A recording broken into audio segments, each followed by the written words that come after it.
Well. Welcome to another episode of the In Search SEO podcast, where we dispense more SEO insights than McDonald's gives out heart attacks.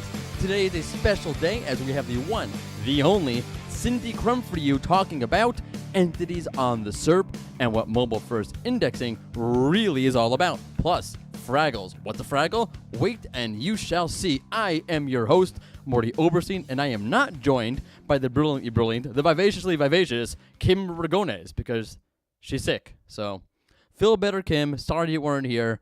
I'm going to miss you the most, actually. Actually, the fans might miss you the most because now they listen to just me all day long, rambling, with no one here to keep me in check, and that is scary. Don't forget, the In Search SEO podcast comes out every week. Every Tuesday. You can find it on the Rank Ranger blog. You can find it on SoundCloud. You can find it on Stitcher and on Spotify and on iTunes, where we hope you will subscribe. Do it. Subscribe. Come on, please. I got to keep my job. No, I'm just joking. Please subscribe. We really appreciate it. We would love you if you did. We love you if you don't, but please subscribe on iTunes. Anyway, Kim is not here, but I am super stoked anyway because I sat down and talked some serious SEO theory with Cindy Krum. It's actually the most fun I've had doing an interview, by the way. And by the way, not all interviews are equally fun, by a long shot. And this one was great. We discussed some really deep SEO theory regarding mobile-first indexing, as really entity-first indexing, a whole new way of dealing with search results. And if you like going deep, well, this one goes for the end zone. What's an end zone? For you non-American football fans, that's the place where you score. You get your, for you soccer or football fans, it's where you get a goal. Anyway, before we go into dealing with the wider world of entity-first indexing, and before we go down the rabbit hole of SEO abstractions, let's talk PLAs as we go in-house. So we recently released a study showing how consistent, or rather how inconsistent, depending upon how you look at it, the display level of some of the most important SERP features were in 2018 as compared to 2017. We found that while Google ads were highly volatile with inconsistent display levels, PLAs were the exact opposite. That is, they were entirely stable.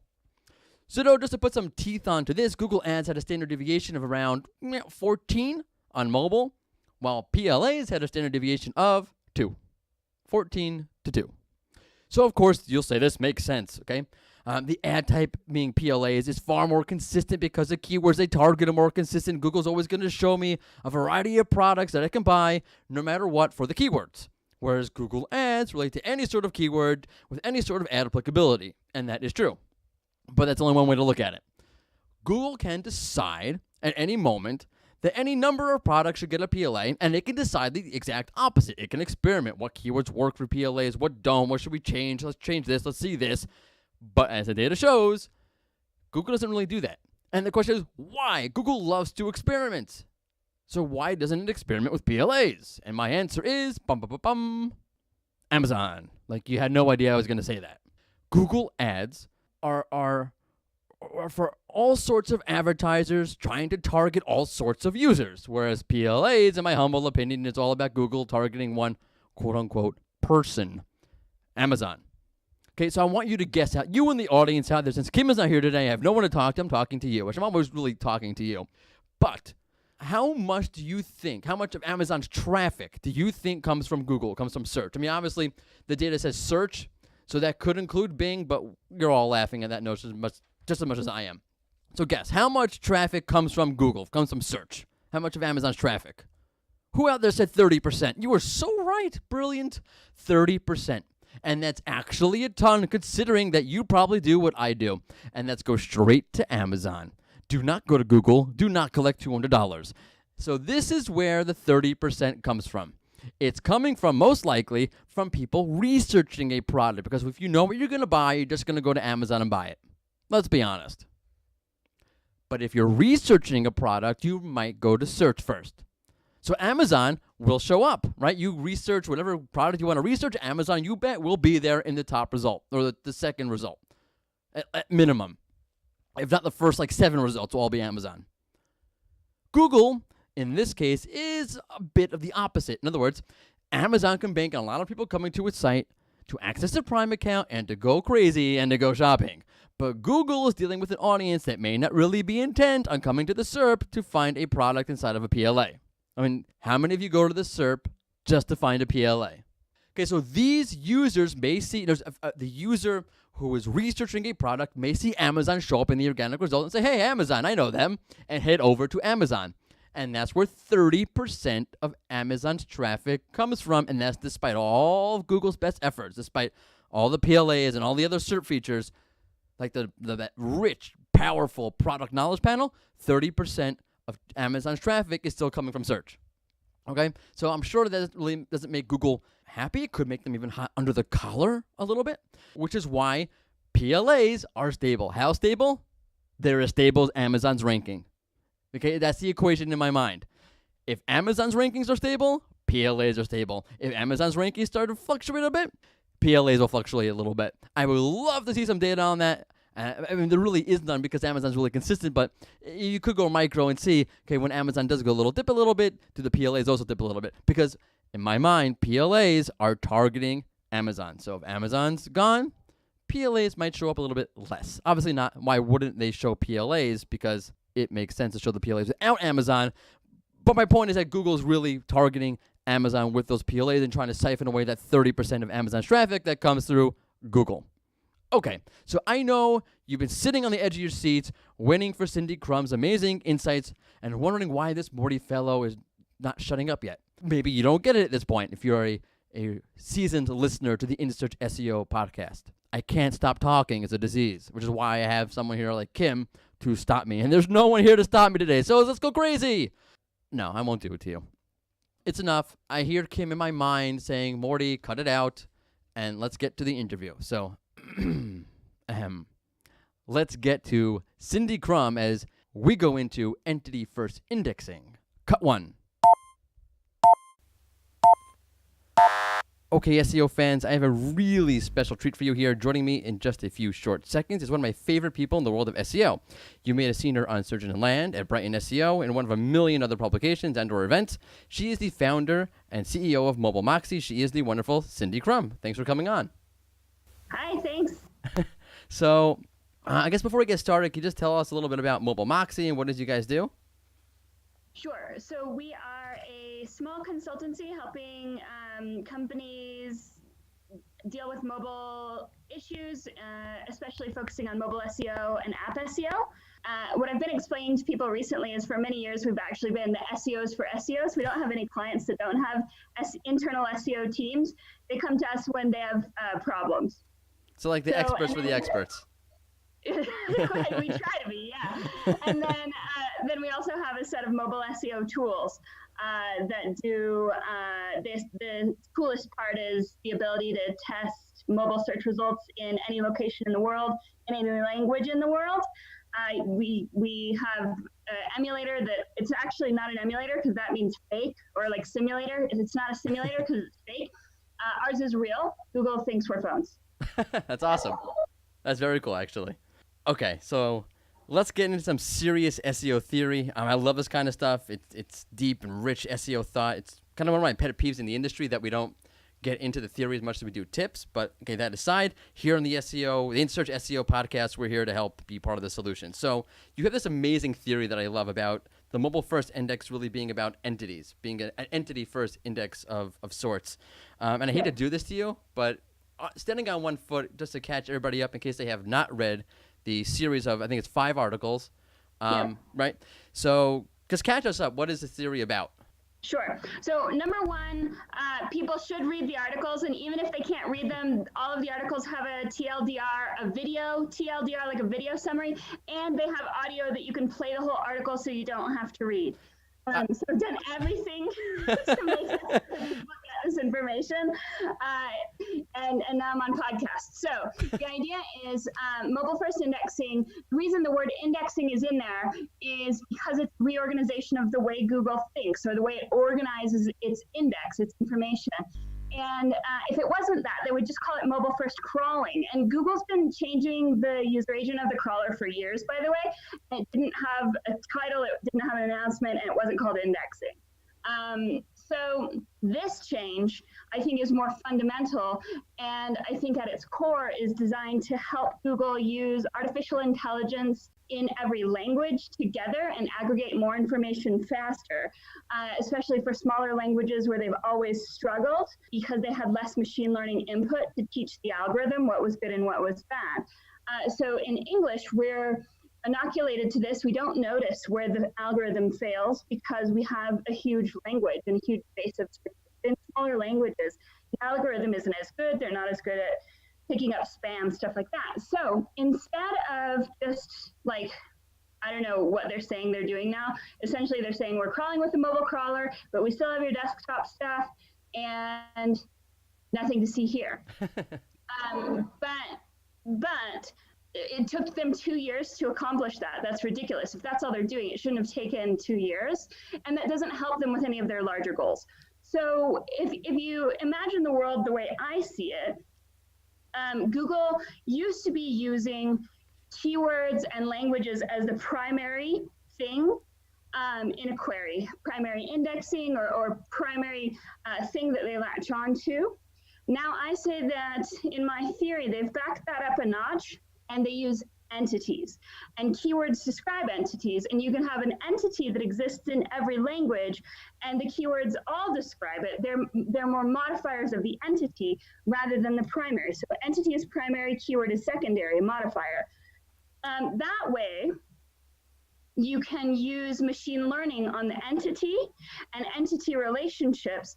And when keywords and languages are only a modifier, you can learn and advance the algorithm around the world at the same rate and the same level of precision, rather than having smaller languages like Bulgarian kind of struggle because they're lacking machine learning input. When entity is the base, they have the same machine learning input as everything because we have the same entities. That's really brilliant, by the way. And of course, that makes a ton of sense. Why wouldn't Google do that? Why wouldn't it leverage the data that it's collecting on, say, a major language like English and so forth for the smaller languages? It only makes sense. Right. By the way, the SERP feature data. Forever they've been learning the languages independently, going into a language as if they knew nothing. Right. They didn't know that table is related to chair and they often occur together. Right. Oh, maybe that's not how it works in this country. That's an interesting thought. Okay, so I have a problem with this topic. Is that I get too philosophical with it because you're dealing with entities, dealing with language, dealing with how humans understand everything, knowledge. So if I get too philosophical, you can cut me off. I'll be so amused because you can't outdo me on this one. I think. That's probably true. That's probably true. I'm trying to impress you. Okay, so it almost seems from all of this that Google has almost a qualitative understanding of the entities that it's dealing with. Or I would say rather that it's touching on a qualitative understanding because it can't actually do that. If you want to call it a thorough understanding of an entity. So I call it a relational understanding of the entity, where the entity fits within other entities vertically and laterally. That's a much better way of expressing it than ethereal. Yeah, okay. So based on your understanding of entity indexing, so has Google made true headway using AI to be able to approach what seems like or mimics a qualitative understanding of an entity? And if it has, what does that mean for search going forward? Yeah, absolutely. So this is really interesting. So what you have to understand is Google is translating knowledge graph to fit the user's preferred language, regardless of what language the query is in or what country the person is in or any of those other factors. If there's a specific language setting, Google will show knowledge graph in that language. So that points at, like that kind of illustrates what we're saying, that knowledge graph is kind of universal. But when they do that, that doesn't mean that if I search for this query that's more relevant in Spain to the Spanish culture, and I search for the same query in Germany, that doesn't mean that the ranking will be the same or that even the knowledge graph will show. Right. So we did, let's see, I'm trying to think of a great example. We did a couple, kind of to tease this out, we first tested Google's understanding of idioms. So because you're saying qualitative understanding, are they just translating word for word, or are they understanding the words together as a group? Right, and that would definitely show you that. Right. And so idioms, when you translate them word for word, or idioms even untranslated, make no sense unless you know the coded meaning of the phrase. So translated, if it's not an idiom that occurs in the other language, it's absolutely meaningless. And so we did queries that showed that when a language is part of the Cloud Natural Language API, which there's 10 or 11 languages that are in there, Google usually can tell when it's an idiom and not in their translate API, not even in a query, just before it passes to the understanding, they translate, like, put yourself in my shoes is an idiom. Like, I don't actually want you to touch my shoes. I'm saying put yourself in my place, right? And so when we put that through Google Translate, if they understand the language natively, they'll translate that idiom to put yourself in my place. Right. Yugar, I think. I'm probably pronouncing it right. But if they understand it incorrectly, like in Spanish, it would be, they'll translate it to zapatos, shoes. Right. Okay. And so we played a bunch with that to see when are they understanding the language and the meaning of the language versus not. Right. Similarly, we did stuff when there are movies and songs and things like that, like media references that have the same name but are more culturally relevant one place than another, and tested those things. So the movie results will come back differently depending upon the market? The location. Right. Yeah. Very cool. Very interesting. Right. So those knowledge graph items, they still exist. In the knowledge graph, they're just not in the top ranking because of that time geography and the GPS location of your phone. Wow. Okay. So on the flip side, what are the limitations of this? Or sort of, let me rephrase that or go into that a little bit. So I have a friend, and he's a very peculiar guy. He has a PhD in linguistics from Columbia, and he has a whole rant. He has a whole thing about how language is a broken tool that we use to express the inexpressible, right? So one of the main things that helps people communicate is experience, right? So being apropos to the time, so the Super Bowl. So I'm a big Steelers fan. We had a terrible season, a very disappointing season. And when I moan about it with my uncle, the language that we use is based upon the shared experience that we have. So if you were to jump into the conversation knowing nothing about football, you would understand the words, but you wouldn't really understand the conversation because you didn't share that experience. Google can't share an experience, so how does it bridge that gap? Media. So Google's doubling down on media, all kinds of it, but especially video, podcasts, and images, right? Have you heard Gary E.H. talking all about how important alt tags are? Right. Like, welcome back to 1995. I mean, I still do alt text. I just didn't think we needed to talk about it anymore. I've always done them like, okay, great. It's an alt tag. It's not exactly like rocket science. It's helpful if somebody doesn't know if someone can't see. So you should put it there anyway. But that's it. So the visual, the auditory, the experiential stuff is least like quality coming in text only. Higher quality comes from video and audio. And so I think Google's trying harder to index and rank that content. And remember, that content is especially good for voice only assets, whereas text is especially bad. So they're trying to do that. The other thing is you can reverse the question, and you might pose this to your friend. If you needed to do an experiential search to try and help someone understand, how would you do that? And Google's trying to do that as well, because they're trying to be able to do image matching, so you can submit an image and match it. I think that they're doing the same thing with audio. I did not hear that. That's cool. And stuff like that.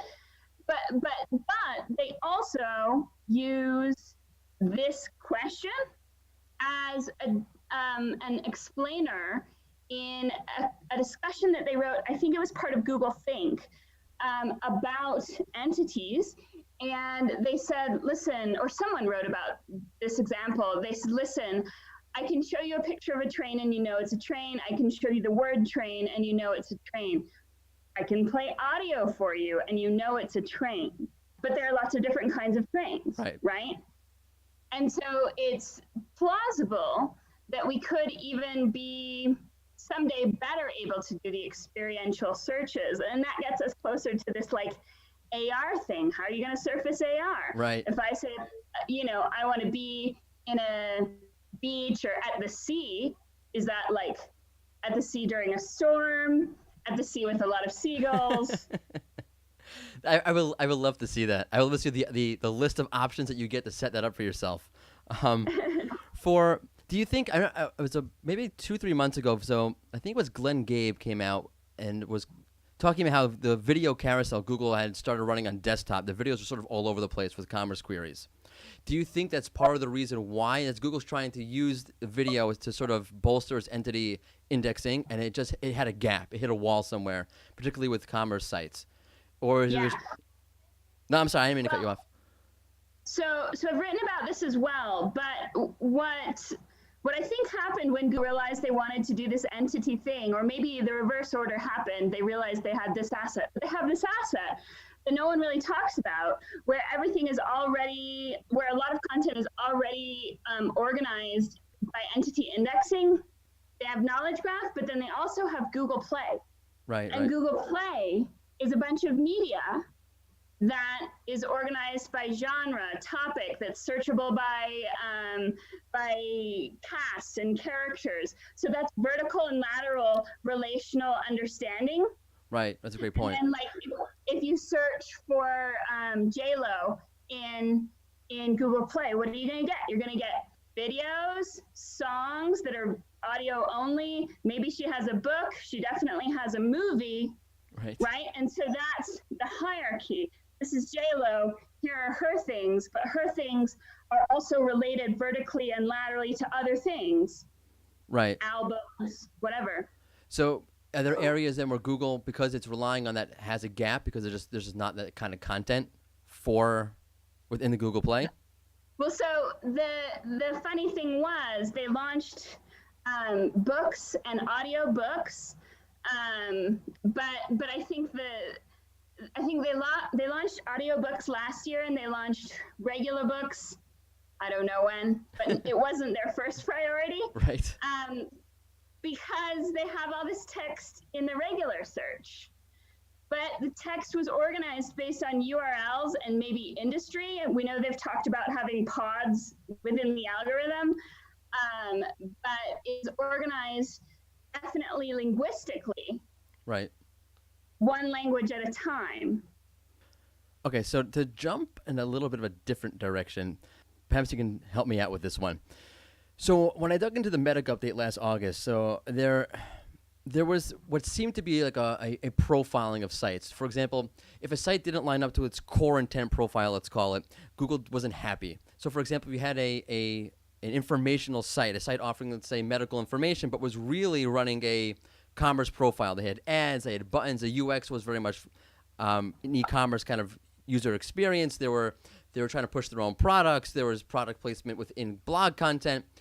It seemed to me that Google was able to identify each profile for each site. And for YMYL sites, that was a big problem, right? Because if you're trying to say that my content here is informative, trying to help you and trying to make you a healthier, better person, but really what I'm trying to do is sell this, powder to make your muscles bigger, that could signal, okay, isn't this content really safe? What's their motive?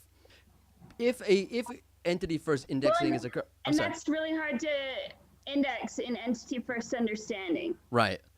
But because they're like, are you selling something or are you information?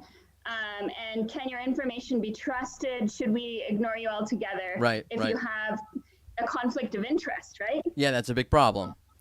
I mean, if Google is looking at a site from an entity perspective or a domain from as an entity perspective, is it able to understand, okay, what this entity is? And if it's not doing what this entity is, that's a big problem. Yeah. Awesome. I feel so much better now. No, is that your theory? Or is that was our theory. That when we saw, for example, I don't want to say the name of the site, because Okay. I don't remember off the top of my head, and I don't want to slander them. But there was there was a bodybuilding website, and it describes itself in the meta description as, learn how to do whatever it is to make your muscles great. The first 5 to 6 items on the page were really promotional, self-promotional items. Even the content itself was really self-promotion. It was a soft sell, and they got slammed. I mean, if you're purely looking at it from a keyword perspective, okay, it doesn't make any sense. Okay, they're an informational site. There doesn't seem anything too bad about this. There aren't even so many ads per se on the page. So it wasn't like an ad flag. It's an ad issue. But once you start looking at what they're actually doing and how they're really constructing their site and what their content is really about, then it became very clear this site is not really an informative site. They're an e-commerce site. Yeah, and I mean, think about how many sites there are just from the early days of SEO that might still be around and indexed, right, that Google might have wanted to exclude. Like the big thing for so many years was Cialis and Viagra, and there was a lot of soft selling there. Right. And there's a lot of legacy sites with lots of links, and Google wants to exclude those. And for sure, like, think about how bad it would be if the knowledge graph got infected with very financially motivated facts. Yeah, that would be interesting. That would definitely be interesting. Similarly, how does it play out with domain authority, with the site's overall authority? If Google can look at a site and analyze, okay, what is this entity? How does it relate to other entities? If it's looking at a domain, not just as a domain, but as an entity, what does that mean for how Google views it from an authority perspective? It's a good question. Thank you. So, for instance, like if I have a muscle building site, but there are 20,000 other muscle building sites, how would Google know in entity first indexing that I'm the best one? Right. In that, I think that it's probably still going to be links. Always comes down to links, doesn't it? But I think Google, I don't think it always comes down to links, but I think that's the easy answer. Links still help. Authoritative mentions and external references, even without links or without followed links. So like, let's say your brand is written up by New York Times, but without a link. Right. Maybe that counts more if lots of people are talking about your brand. That would seem to make a lot of sense. I mean, why throw out those signals? Right. And how do you link from the existing entities that they've indexed from the Google Play, right? You can't link from the music video. Exactly. You can maybe link from the description. But Google's been trying to get away from links forever. So at every chance that they advance themselves, think about how would you, if you were a Googler, make links less important. Right. That makes a lot of sense. Okay. So I'm going to switch directions again. Or wait, I want to reverse. Okay. How would you make links less important, or how would you make links, more importantly, less gameable? And it's hard to game authoritative mention from authoritative sources that are approved in Google News and stuff like that. So, okay, so does mention become more important now than it was? I think so. I mean, that solves that. What was that debate about a month or two ago? If I quote somebody in my article and I don't link to them and just mention them, is that okay? I guess it's okay now. I mean, it's not ideal, but it's all right. It's better than nothing. Yeah, better than nothing, as I mentioned, still works. Okay, so I want to switch to a more practical, not a practical, I don't know what I want to call this. I'll figure it out later. So it's interesting, okay, that this you mentioned before when you started that the timing of all of this and how it took 2 years for Google to do this, and why would it take Google 2 years to create a mobile first index? It was really just about indexing mobile first. Do you find the timing parallel, or is it convenient that at the same time as you have the mobile first index coming out, you have all this talk about search as a journey, Google's going hyper energetically into user intent and parsing user intent in more powerful ways. SERP features get filters now, double SERP features, hybrid SERP features. Does it all sort of fit into one larger picture? Yes. Awesome. Of course. Why wouldn't it? Why would they? Yeah, sometimes the left hand doesn't know what the right hand is doing, but it's not a good business strategy. Like, they probably at least try. I would hope so. To have directions at every level of the organization that fit well with each other, at least to some degree. But yeah, the timing, all all the stuff that you described that's coming up into the search results now. Right. Number one, it wasn't there before mobile first indexing. That's true. Everyone's like, oh, this is a surprise. Like, no, like they've been waiting to put this in, but it was mobile first indexing was a necessary element to know where does it go. Right.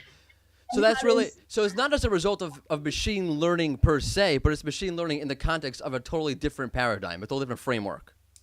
Well, or it's an increased effort with machine learning, like people also ask. Right. Or news on the web, or like, what is it, popular on the web or something? Right, like right, that. right. Like, what algorithm is that following? How do you get it? Like, There's like 40 versions of those, by the way. Interesting, what is it? Interesting finds, whatever it is. Another one like that. It's like I follow this stuff religiously. I can't even keep track of it. It's getting a little bit ridiculous. Yeah. And so I think, but especially with people also ask and like the included related topics throughout, that is trying to machine learn of like how far do people have to get down the page to give up, and when they see this, right, have they given up, or like, you know, I think that the people also ask is an important way to learn what did this query actually mean, and what, so that we can get you the right answer. But intent is so important in voice only, and this is where Google's been putting all of its money. The right. AI is so that they can get voice only, so that they can get the answer right on the first try, because in voice you only get one try. Right, and then if you don't get it right, there goes that trust factor. Right. And so, but intent, so if you think about it, Google said that soon you're going to basically be, well, reporters outside of Google have said that soon with Chrome, you're basically going to be forced to be logged in at all times. And that's a cross-device login. And like, why wouldn't they at that point be learning device-specific intent or be ranking in content based on this? Because why would I need to, what would I do with a video ranking if the user was searching from a Google Home? The only thing they could do is say, is there a connected casting device? Would you like to cast this video? Like, we have a video of J-Lo singing this song. Would you like to cast it? But the video, otherwise, if they don't have a connected casting device in range, they can say, would you like us to play it on your phone? Maybe. Right. But then, like, get in the car, Android Auto, that's illegal. They can't play video. It's amazing that you wouldn't think device matters. I mean, look, even feature snippets, a desktop feature snippet shows one URL, and a mobile feature snippet often shows a different URL, because what you're looking for on desktop and looking for on mobile for the same query might not be the same thing, or it might not be this site is optimal for you to be linked to on mobile versus desktop. Related questions. But you're trying to parse everything too into sound bites or bites like audio capable nuggets, right? Rather than. So when is audio coming to the SERP? There has to be some sort of audio SERP feature coming along. I mean, I know you have the translate, or the dictionary box reads the word for you, but there's got to be some sort of audio content coming. I agree. Well, and Google has said they want to double the number of podcasts. Right, exactly.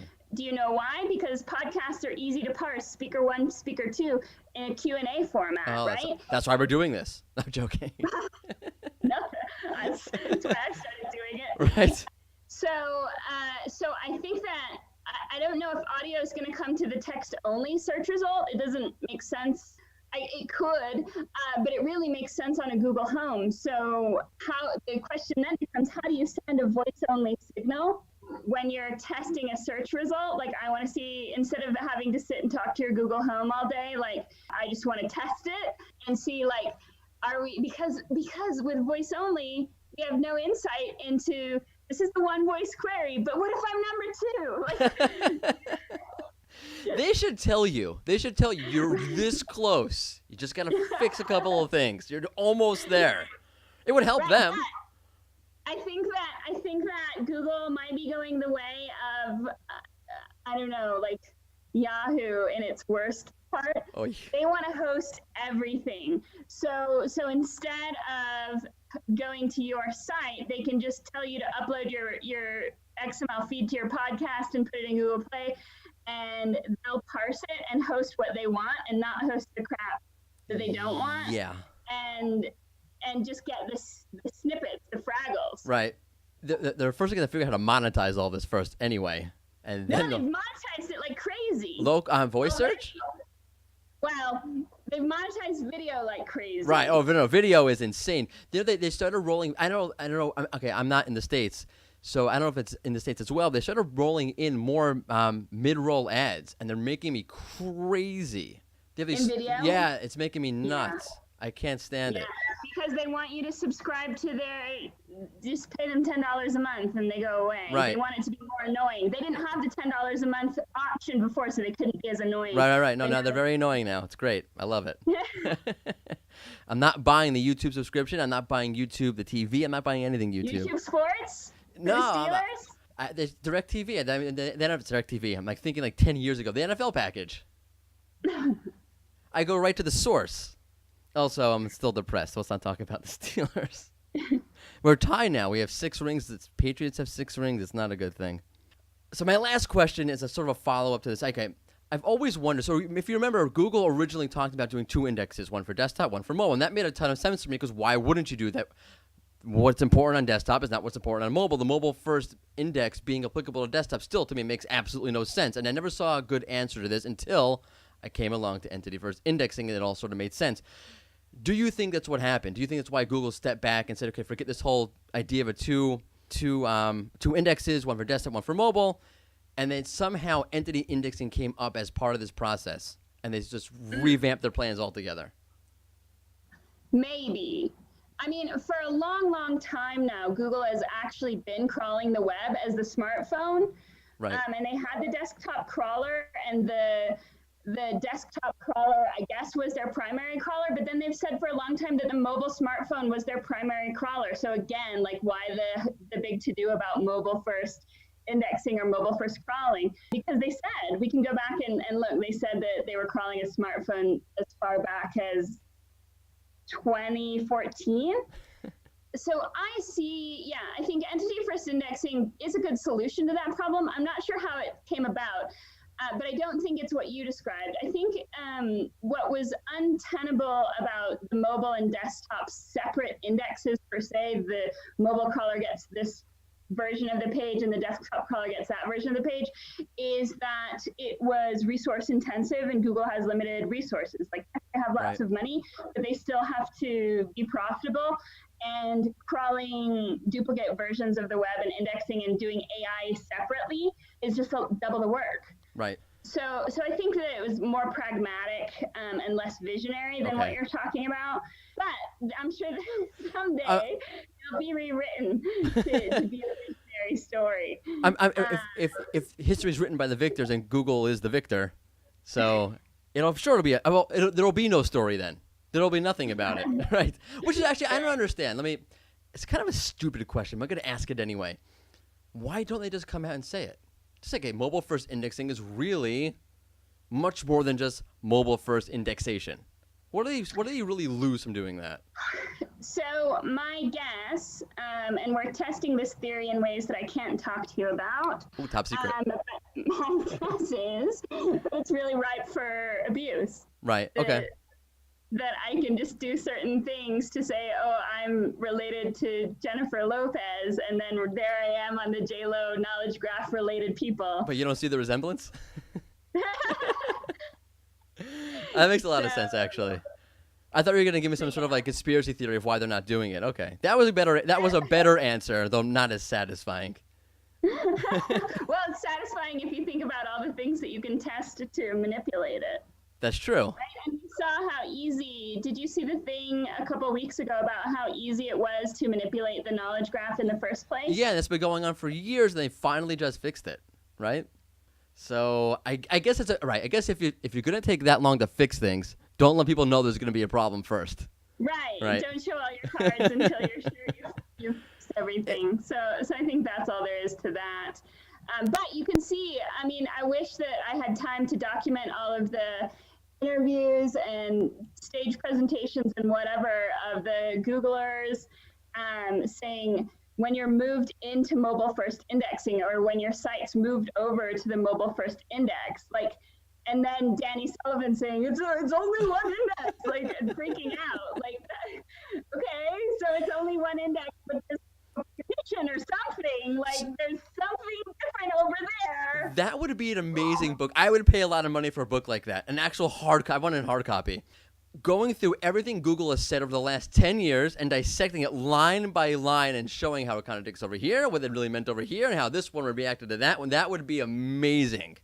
Well, You should and do I'll that. tell you that when New Search Console came out, and I saw that there was an indexing report, I'm like, oh, this is 100%. Oh, there you go. The mobile first indexing version of Search Console. New Search Console is related to mobile first indexing. So that's why they switched it, you think? Altogether?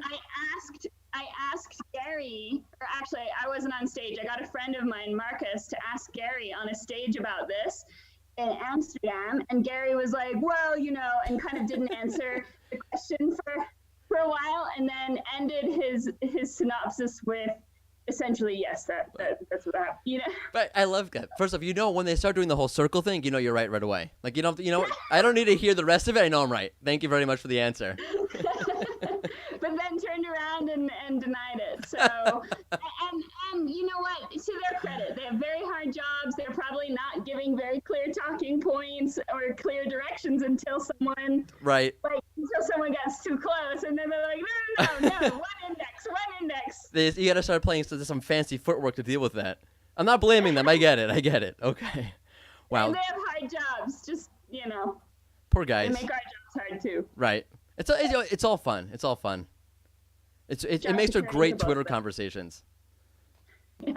All right, so I'm gonna sort of end this time and conversation about entity first indexing. I'll definitely link to all of the articles that you wrote on it with their videos and their audio. So no matter how you want to consume this, you should definitely consume this. It'll be in the blog post that harbors this podcast. But before I go, I'm gonna play a little game with you. I call it optimize it or disavow it. Wait. Before we play the game, sure. I feel like in our emails you told me that we were going to talk about Fraggles. Can we talk about Fraggles for a minute? Yeah. Let's talk about Fraggles. What do you want to talk about? I don't know. Have you read any of the stuff that I've written about Fraggles, or? I have not. When I say Fraggle, do you know what I'm talking? Are you searching right now? Yes. I can see you. And the first thing that comes up obviously is Fraggle Rock. And I'm frantically searching for Fraggles, and I get Fraggle Rock. Thank you, Google. I didn't put him in the Rockin'. I just get Fraggle Rock on him. Maybe someone else wanted to talk to me about Fraggles. No, it was not me. I want to talk about Fraggles. Okay, let's talk about it. Okay, so do some kind of search that would pull up Stack Overflow or some Google documentation or something like that. Okay. Or it can send some images. Especially, what I've been seeing is more and more jump links coming into the search result, where Google will have a blue link title tag, and then under that it'll say jump to, and in the description it'll show like the piece that answers your question. Right. The piece of the page, so it's not the meta description, it's the piece of the page that answers your question. This is in Google's properties? It's not only in Google's properties, no. Interesting. Hold on one second. So let's see. And so Fraggle is a word that I made up that takes fragment and handle and puts them together to Fraggle. Okay. And now, remember how I said that Google doesn't want to index your whole podcast, just the good stuff that they understand? So now they can segment it out? Yeah, same thing with text, though, and answers and stuff like that. I think mobile-first indexing is the entity-first indexing, but entities doesn't need URLs. They can just take Fraggles. So now I picture the Google crawler running around the web. Oh, that's interesting. Fraggles. So you're saying the whole way they crawl, everything has changed? Yeah. That's unbelievable. I mean, they can crawl the same. No, I know they can, right? But they save it differently. They might save it with a URL with a location modifier. Interesting. Because it jumps straight to it on the page. And that is very important for API indexing, which they just launched. Database indexing, where these things don't necessarily have URLs. They might just have a unique locator in the file.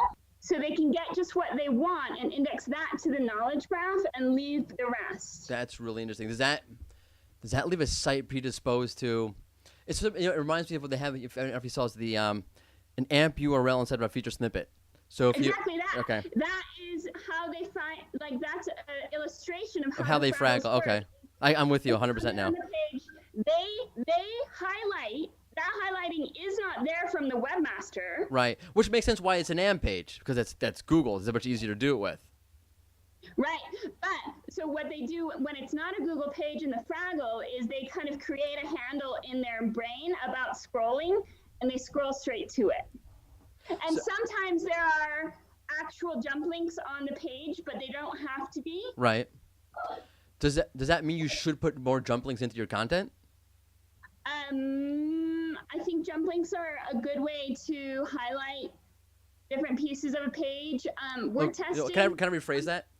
Is it more important to insert a jump link than a header now? I think jump links and headers should go together. You should have a jump link header strategy. That's really interesting. That's the stuff that's ranking the best. But think about, I'm sure you've seen this, think about the answer carousels from a Stack Overflow or whatever. Those answers are all on the same page. Right. Right. That's a good point. That makes a lot of sense. They were going to do something else also? I don't know if it ever came out, an FAQ feature for the same sort of thing. Right? Yes. Yeah. FAQ, because that's easy to parse and read. Right. It's really easy. But think about Google just added PWAs to Google Play, and lots of PWAs are what other acronym?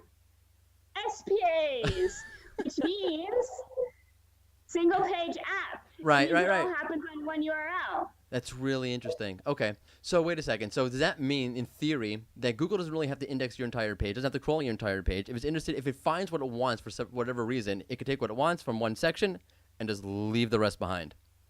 And would you know that? Exclude your intro on that sentence, and the rest is true. I think Google will probably try and crawl your entire page, probably harder than before for JavaScript rendering and SPAs. They just have to grind through it. Right. Get to the end. So they're not necessarily crawling looking for one answer. They're just looking for things that look like answers. Right. That's really interesting. So that means more feature snippets are coming our way? Yes. Probably. Everything's going hosted. Right. Because the way that Google shows the featured snippet is it's cached in their brain. So the more of your content they host, and this is shady, but I think it's true, the more of your content they've listed or actually directly host as media, podcast, audio, video, whatever, the more likely it is to show, because they, quote unquote, are better at understanding it. That's fascinating and a little bit disturbing at the same time. Yes. Wow. That's why I wanted to talk about Fraggles. Oh, thank you for bringing that up. Recently shared with me, and I'll send you. Can you send me the link on this stuff, by the way? Yeah. Okay. Well, I'm writing a post about Fraggles now, and I'm gonna upload a video where of a presentation about them. Someone on Twitter recently shared a Google patent. He was like, "Hey, look at this! I found it. Google patented Fraggles." Did they really? I guess I haven't read the patent. It just happened yesterday. That's amazing. Wow. Okay, so let's say one last question about this. So feature snippets with the AMP URL showing a highlight on the actual page. Let me jump back to that because I mentioned it way too quickly for people who don't know what that is. So a couple of weeks ago, Google started to, if you had an AMP URL showing up in a feature snippet, if the user clicked on the URL, it didn't go to the top of the page. You jump down to whatever that content that was in the feature snippet was, and it's highlighted for you. So does that really change the nature of the feature snippet game? If Google's going to do that across the board, because you're skipping my content, you're skipping whatever, I don't know, any CTAs that I have, any ads that show up on the page on top of the content that shows up. You're definitely not going to read the rest of my article. You might read a little bit more, perhaps because the snippet itself can be explained a little bit, but you're not really going to look at my content and say, hey, wow, this guy is really an authority in all things, whatever he's writing about, because I am. That's what I do. But for me as a content writer, that sucks. So think about algorithmically that Google might have historically been overfitting to people like you, overfitting to people sitting in front of a computer all day. Right. Algorithmically preferring that content when not everyone is like you. That's definitely true. Not everybody's like me. So most people don't love reading technical stuff. They'd rather hear a conversation about it, hear a teacher talking about it. Some people like to read, but not everybody. And it's certainly not to the degree that what Google ranks is the right result. Most people, there are different kinds of people who are auditory or visual. And so having a video or audio, this is why I did it for my podcast or my articles, because they're so dang long. I added the alternate ways of consumption. Right. Because I think that's going to be a quality signal soon, what I call being a multifaceted business, where you how hard would it be to fake a podcast, to fake videos, into fake like audio like readers or summaries. That's hard. Right. That's Right. extra work. That's a great point, actually. That is very hard to do. Yeah, and impossible to a certain extent. And like similarly, you can do it with AI. I mean, Google's doing it with AMP stories. Have you seen that? Yeah, I love those. I mean, I love that. It's not even AMP stories anymore. They're just stories. They're pulling it from all sorts of web pages, right? That's another example of Fraggles. Right. That's great. Look at that. I never thought of that. That's brilliant. That makes a lot of sense. By the way, some of them are really off the mark. Actually, something to Danny Sullivan. Like you gotta. Don't check. I mean, I hope they fixed it, but don't look at Bill Cosby's. Oh gosh. It's just like not a. It should be less flattering than it is. It's way too flattering for the guy. It's a mess. Yeah. Oh yeah. So wait. So a year from now, 2 years from now, 5 years from now, whatever it is, feature snippets, same kind of win as they are now, or no? Bigger. Why? I think it's all going to be featured snippets. Well, so the second part answer to your question is that what Google's trying to do to alleviate their guilt of ripping off your content is they're gonna they're gonna let the Google Assistant save this for later. Okay. Have you seen that in Chrome? Yeah. And then they also have the activity cards also, same sort of thing. You can come back to your search and you can pick up where you left off and then blah, blah, blah, blah, blah. Right. So if let's say you're searching on Google Home and a website is the only good result, or you see part of a featured snippet but want to dig in, you can send it to your phone or save it for later. Oh, okay. That's interesting. That would change things a little bit. That's fair. That's fair compensation, sort of, kind of, maybe. Yeah, I think we're going to get more what I call hosted inclusions, because they're not all position 0 now. So number one, let me talk. Position 0's, let me talk. I talk all the time. Sorry. So position 0 has gotten bigger and bigger and bigger. So organic position 1, like what does that even mean? You could be halfway down the page. Right. No, you wrote about this for us. It's a joke. I mean, there are literally cases where you're not above the fold and you're the number one result. It's ridiculous. Yeah. So but SEOs are still like fighting like hell for that position. Right. And when I say no, like focus on entity first indexing, give Google your content, shake it off, you'll get over it. Like you've got to be in hosted inclusions, because they're now not even just at the top; they're seated throughout. I'm totally with you. Hosted inclusions, because they can machine learn that and they can see the engagement rates when they host it. Right. I'm speaking at a conference later this week for technical writers about how to leverage SERP features. And I say in the presentation, I'm not even talking to you about organic rank. For all your queries, you either have one of either a video box, a related search, or a feature snippet, if not all three. So who cares about where you're ranking organically? It's all how-to stuff, right? How to install this, how to fix that. Blue links are organic rankings are second-class citizens now. Yeah. And they're not as beautiful. They don't have the stars and the pictures. No, definitely not. And the only ones that do are the ones that now have Fraggles. I've even seen featured snippet imagery, like the multiple answers for a Stack Overflow. Right. Have that with images. Oh, right. Okay. Right. They started to do the same thing with. I'm sorry. Let me cut you off. Fraggles with images, so that you can jump directly to that image. So images might be, and this may be why Google is refocusing and doubling down on alt text. So those are the only things, but it seems like what Google really wants is to keep you in their universe, clicking on their hosted inclusions, and only when there's a hole in their knowledge graph does someone get an organic result. And soon enough, they'll say, this is common knowledge graph. It's brilliant in a I want to say in a sick way, but in a bizarre way, because you would think like I don't want to see just one answer. That's the beauty of search. There's so many different options. I can look at this link. I can look at that link. I can look at this link. So what did Google do? No problem. We'll give you this feature and that feature. And we'll give you this SERP feature. And then in this SERP feature, you have this carousel and that carousel. And that takes care of your result diversity that a user naturally wants in search with its own SERP features. Well, and Google also just recently doubled down on like figuring out, using AI to figure out what's fake news, like what's completely made up. So did Facebook, but Google has a task force on this as well. That's helps their knowledge graph too, right? I want to see that in action, by the way, because if you still do a search for something like, I don't know, breaking news, you get such garbage back. It can't figure. It literally try. It's ridiculous. Important news is they're basically doing is taking the titles that has breaking news in it and putting in KWCTV from I don't know from Bumblebee wherever, because it has the query in the title. It's still a little bit ridiculous. I think I'm gonna try that right now. Actually, are you doing it incognito? I should be, but generally speaking, yes. I would do it.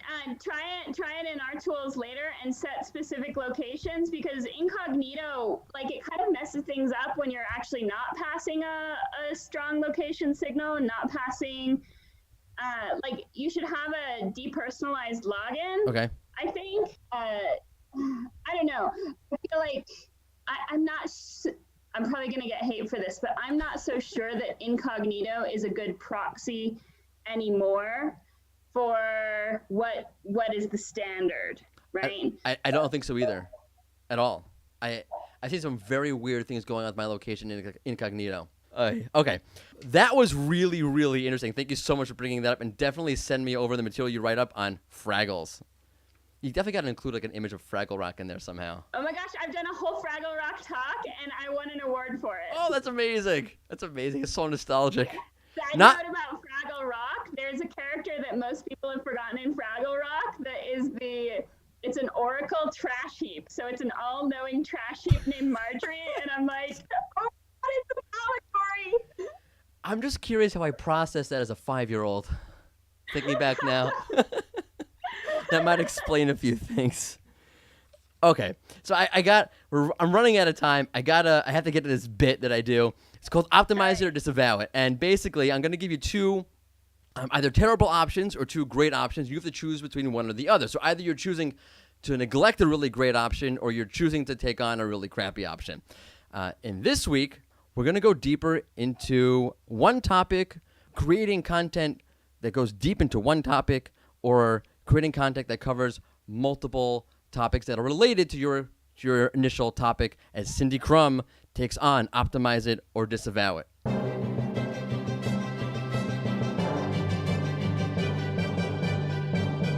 So take the big one. Take the big one? Really? So like the focused one, pick one topic and go deep, because everyone's already done the shallow stuff. Like, that was quick, by the way. Killed us. Content is king. Killed the web. It's ridiculous. Okay. So everyone's written a post about delicious chocolate ice cream. Like, come on, like, or whatever. Like, so we don't need 8,000 posts on this topic. Like, yes, chocolate is delicious. Thank you. It is delicious. Wait, so you're saying? So you rather go deeper? Yeah, deep. Really because deep. Then it can get indexed to the knowledge graph just for you, right? Stuff Right. that no one else can write. Yeah, but then you can. Okay, so let's take the ice cream example. If I talk about ice cream, then I talk about Pringles, honey mustard pretzels, funnel cake. I'm just going on the top of my head here with all my delicious desserts. I could probably go on for an hour. I can get in for people also search for, right? No, probably not. I mean, or let me ask it this way. Why would they pick you over any of the other chocolate and honey mustard pretzel and funnel cakes? Because my content's awesome. Right, but it's probably not. I mean, not as awesome as a whole expose on why humans like chocolate, right? That's probably true. For the same reason, like, chocolate is awesome on your page for the same reason it's awesome on everyone else's page. Like, and it's just hard without being unique. That's true. To be the best. That's definitely true. It's easier to be the best at being unique than to be the best of all of everybody. Just be the best at something small rather than trying to be the best at everything. Be all you can be. Yeah, I think I stole that from the Army. Whoops.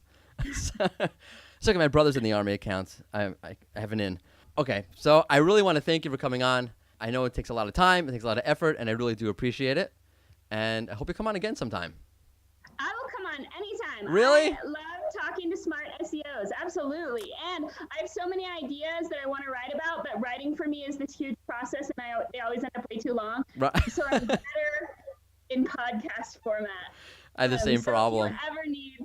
If you ever need someone to join and chat, I'm available. I am going to take you up on that. That sounds fantastically awesome. Really appreciate it. Thanks very much. Take care. And we are back to your regularly scheduled In Search SEO podcast. That was beyond stimulating. She totally caught me off guard with the whole Fraggle thing. I am not afraid to admit it, but I'm really glad she brought it up because it was really interesting and it's something I never really thought about before. I really do love chatting this sort of deep SEO theory. So thank you again, Cindy. That was definitely my top 3 interviews I've ever done. And it was really a lot of fun and really, more importantly, insightful. Let's hit it with a poll question for the week, by the way, because it relates to what we just heard from Cindy. So I don't have anyone here to help me with this, so I'll read it myself, and it won't be as good as Kim, but I'll try. Okay, here we go. The poll question for this week is, forget over the past year. How much do you think search has changed just over the last 6 months, and to what extent? And now I will repeat the question for effect. Forget over the past year.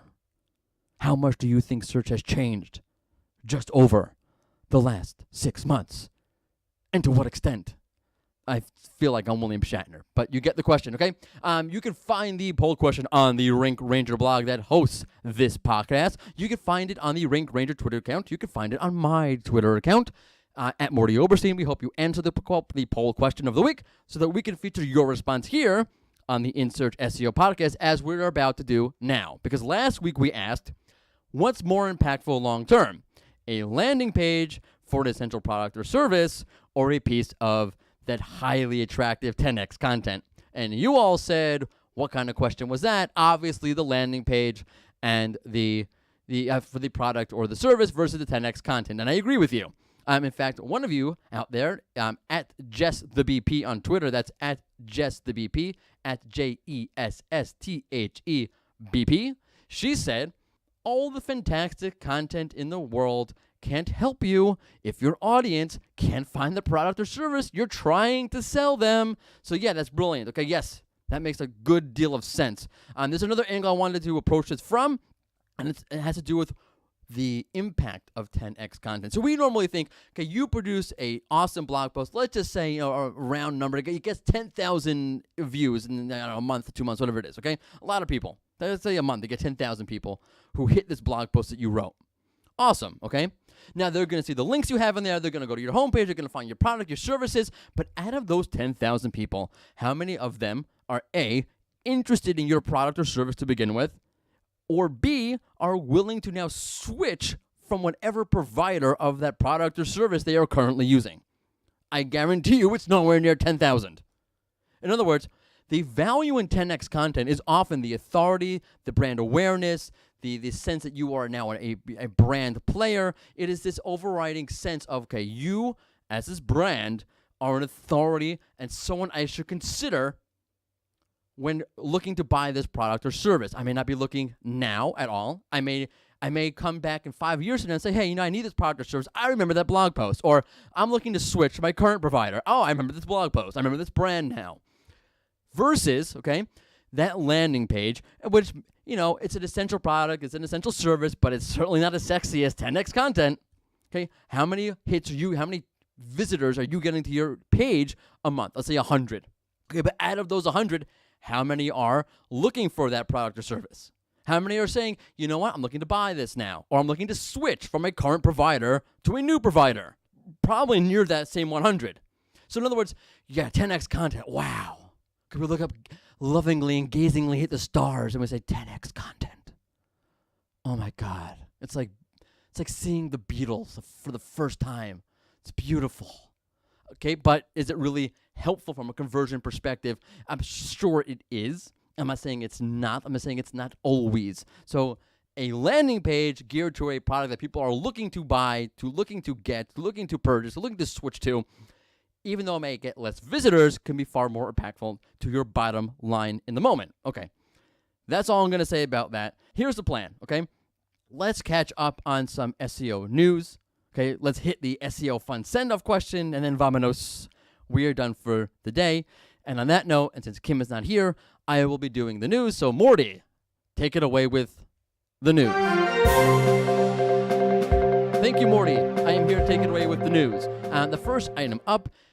By the way, I'm not nearly as good at reading the news as Kim is. She is far more superior at many, many things than I am. In fact, most things, one of which includes doing the news on this podcast. So bear with me. I'm trudging through this, okay? Okay, the first thing I found for you was YouTube has expanded a test to its Explorer feature. The test shows cards to users, with each card reflecting a topic that you may enjoy watching videos about. The format, by the way, and this is why I picked this article for you, the format seems very similar to the knowledge panel, and it seems as if the knowledge graph has come to YouTube. The number two news item I have for you, while Kim is away and you have to bear listening to me do the news. A test has that deep and rich event center that's accessed via rich results showing on mobile. Well, there was a test showing that rich event result on desktop. In other words, you type in an event like, I don't know, concerts for the summer in Boston. Okay, you get a whole listing and you click on one of those events in the markup and in the result, and it takes you to this whole event supercenter. That was tested on desktop, and that'd be fascinatingly cool if it came to desktop in earnest. Okay, number 3.